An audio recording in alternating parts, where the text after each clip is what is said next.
We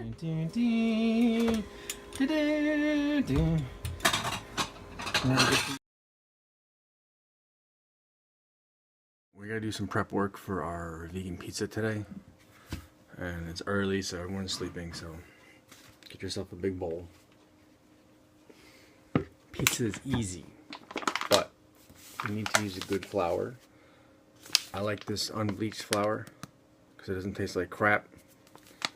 It's a bread flour. We use King Arthur's unbleached black flour. 3 cups. You're also going to need salt. You're going to need sugar to feed the yeast. We use raw cane sugar.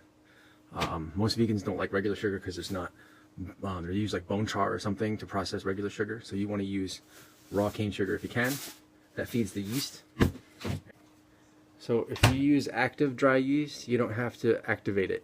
It's sugar to feed the yeast, and a little bit of salt and water, and that's all you should ever use for your dough. Okay, so you don't have to go crazy with olive oil or any extra additives for your dough. That's all you need. Dumb easy. We're going to prepare the dough and let it sit for a couple hours, and then we'll make some pizza later. Real easy. So I am from New York, so we know what New York pizza is supposed to taste like. And if you mess up any of these ingredients, it's gonna be crap. So make sure you break up the flour.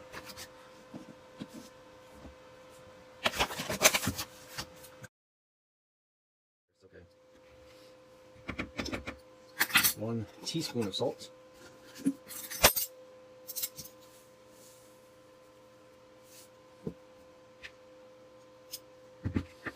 And a tablespoon of sugar to feed the yeast. And that's seriously all you need. It's not difficult to make good pizza. You just have to go through the steps. A little sugar in there to feed those yeasty boys. Alright, so combine everything. Combine all your dry ingredients in a bowl. And you're going to add about 1.25 cups of water. So, you don't have to use sparkling spring water, but you should use bottled water or distilled water or something that doesn't have a nasty taste to it. If your tap water tastes hard or like chlorine, then you definitely want to use the right water because that makes a big difference. So use bottled water if you can. And then get yourself a big old wooden spoon and just mix it up. The first batch is going to be lumpy. That's fine. It can be lumpy. The second, we're going to let this sit for about an hour, and then we're going to hit it again, and then it'll be a lot smoother later. So if you want to get dirty, wash your hands and just start kneading it. We're going to cover this up, and then let it sit for about an hour. It's going to rise, and then we'll knead it some more, and then we'll work with it later this afternoon. Knead it, turn it into a little ball. Not this size. It's not pretty, it's not smooth, but that's alright, it'll be smooth later after the second beat down. So just going to put this in the middle, in the bottom of your bowl. We're going to cover it up. Just throw a little foil over top, it's fine. And we're just going to let that rise. Remember, it's got to be warm enough, so if you have like a chilly house and the thermostat set at 60, you don't want to put it up to like 70 or something because this thing has to rise. So cover it up and stick it somewhere dark and warm to rise. See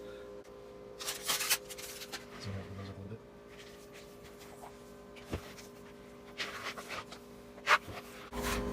Do you have some biddies now?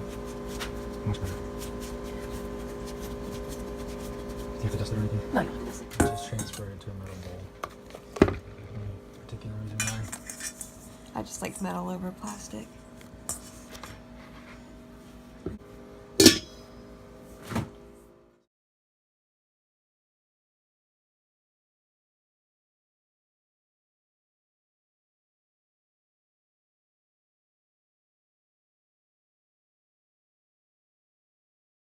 What are we doing? Here's our dough that we made before. Oh wow, it's bigger. Yeah, to double in size. What do you do? And then you put some flour surface, take out your dough. Looks like the blob. It's out of control. Blob. Kind of roll it in there a little bit. What are you doing? I'm just coating it with some flour. Okay. Push this out of the way. Extra just in case we need it. Just spread it out as far as you can. Yep. Make it into a nice, it makes a really big pizza. I think it's what, a 16-inch pan? So show me the flipping. You worked in a pizzeria. Can you flip it? Hold on, let me show you a technique.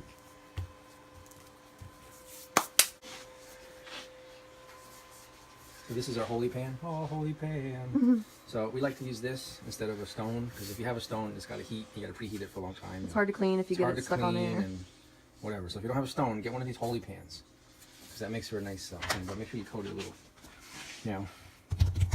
You use the double-fisted method. That was one thing that if you watch the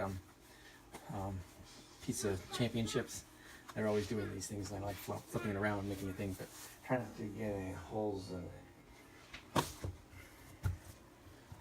If you do get a hole, then you're gonna have to make a patch. Now you've messed up my dough. No, so get out of here. Now you've messed my dough. Leave me. Go. Get out of my kitchen. Disaster. Just olive oil on paper towel. We don't need a lot. You just have to cook in the pan. And then just give the pan a nice little coating. You don't have to go overboard. No, but if you don't put enough on, it'll stick. Yep. Yeah, nice shiny coating. You know that you did a good job whenever it's shiny everywhere. Okay. So you patched the hole? Yes, I fixed it. I just have to stretch it out so it's that size. So? Oh, looks right. Maybe a little bit bigger than the pan? Yep, because we want to roll over the sides. Sometimes it shrinks on you a little bit, but pretty good. And then I like to flip my crust. Now, if you like stuffed crust, you can put something in there, right? Yeah, you can put like a cheese or cheese or something. yeah. If you have tried dye, you can put it in there with the stuffed crust.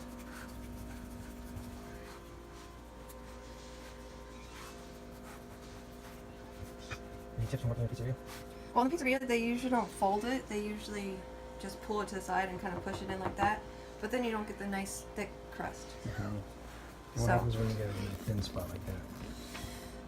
That is because you fault. double-fisted it. Don't double-fist it. Don't double fist the dough. But you can like pull this a little bit like that to make it so it's not so thin. And just be careful not to put too much sauce there. To cook. So what takes less than 8 minutes? Probably. Yeah, I stand and watch it always because it takes like 10 seconds to go from perfect to burnt. That's our favorite tomato sauce sauce, that we but like. you can get whatever. Just a small 8-ounce can of tomato sauce is all you need for the whole pipe. It covers the whole thing. That's all you need.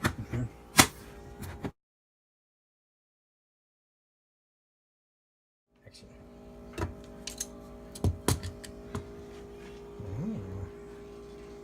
Now, the pizza restaurants, they usually take a ladle and go swirly, swirly, swirl. But I like to shake my... Yeah, this is not salted, right? You have to spice it. Yeah, I always sprinkle a little bit of salt and pepper, fresh basil if you got it, some garlic powder, or roasted garlic. We did roasted garlic for today. Well, show me the dry spices first. Okay. Nice. And then, see, covers the whole thing perfectly.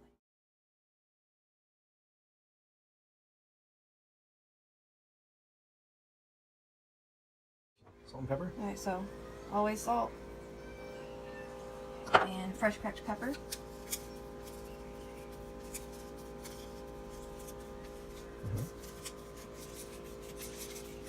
Yeah, I like this hot stuff, but I never put it on mine. It's way put too this on hot for me. afterwards. That can, yeah. But definitely garlic and basil. Ideally fresh basil, but if you don't have any, use regular basil. Oregano if you like oregano, but that's too strong for us. And some granulated garlic, of Just gonna course. put a little bit of this on today. Not garlic salt, granulated garlic. We have some roasted garlic that we're gonna put on there. And we have some real roasted garlic as well. Okay.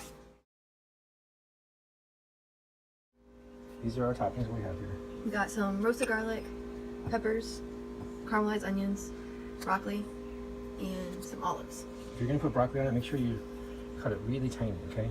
Because nobody wants to eat a big hunk of freaking broccoli. So just start with the onions. You want to use them? No, I can't use onions. Yeah.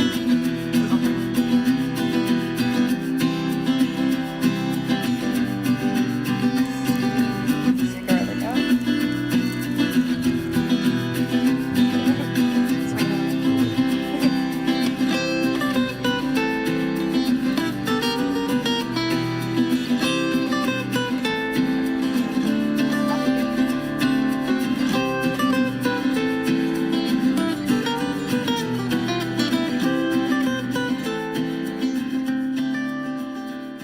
So we have this, what is it, Miyoko's?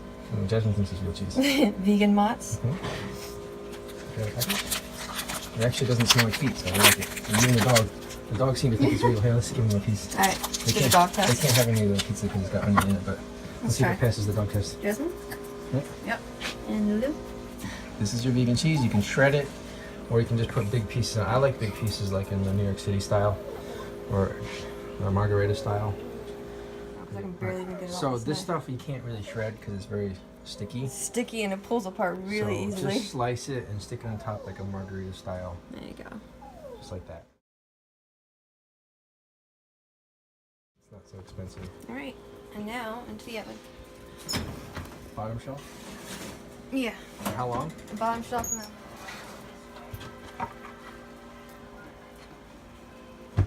Hey! Sorry. I had to. I couldn't resist. Trying to make pizza here. So, here. Give me that. So, 5 minutes are up. It goes really quick, right? So what you want to do is got it puffed up like that. What you want to do is check the bottom. It's a little bit brown. I'm checking to make sure that it's brown enough so that way whenever I do this, it's not going to fall through the pan. Don't touch the pan. So now that, you can go back in here. Bottom shelf? There we go, on the bottom shelf for about another 3 minutes, and then I'm going to move it to the top shelf and broil it. So I always stand and wait right beside the oven, maybe clean up a little bit, because if you don't, it's going to burn, because it goes really fast on the rack. Yeah, when you're cooking at 500 degrees, it's going to go quick. Anytime, slice that for later. And oh yeah, and then I rotate it too. So take that in, spin it around, because the oven cooks differently, so you want it all to be nice and... So we like to add a little sun-drieds. You can cut them if they're too big, but that gives a nice texture, like a chewy texture. Yeah, but you don't want to put them on the beginning because they'll burn. They will burn. So and if they're too big, make sure you cut them up a little. Yeah, nice couple sun-drieds still on there. That's not going to work. You got to use the peel. I do? You got to use... Well, do you want me to do it? I can get it. Careful. Don't drop my pizza. Throw some of these on. So, yeah, throw these on about halfway through. We're starting to come together. And again, if you made it too thin, it's probably going to fall through. It'll definitely We've fall had that through. happen We've before. had the whole middle Don't make go it out too before. thin, otherwise the whole thing will look like a mushroom platter. Top shelf or bottom shelf? Put it on the top shelf. Just slide Don't right want out to... there. Yep. Perfect. Alright, so this is brown on the bottom, but I want the top to be just a little bit more brown. I don't know if you can see that there. Okay. So now I'm going to turn it to broil for about like 30 seconds. Do not leave it alone. No, it will definitely burn. Do not leave it. You stand here and you wait. Look at that. There you go. It looks like our cheese melted. That's good. See that? Crispy? I don't wait for it to cool. I would be burning my hands at this point. Well, this is when you put your pot holder on. Hear that crunch? Is it 6 cut or 8 cut? I think it's 8. I like my pieces to be a little bit smaller.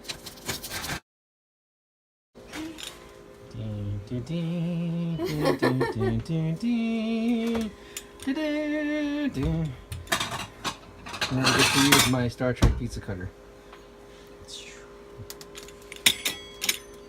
Look at that.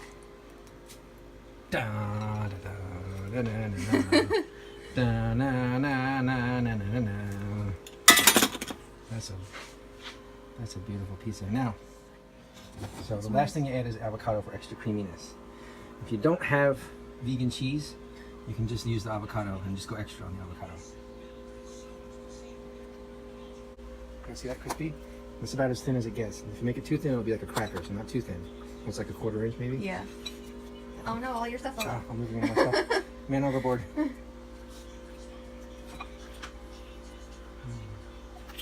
How's the new cheese? Very creamy. Very creamy? It's very creamy and delicious. Yeah. So, what's the initial reaction?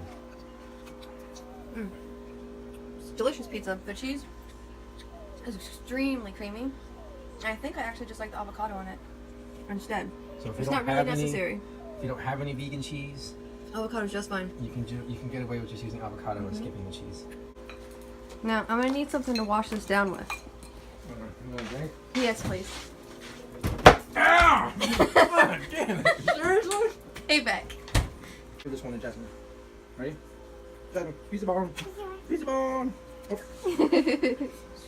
Thank you, Jack. Nom nom nom nom nom.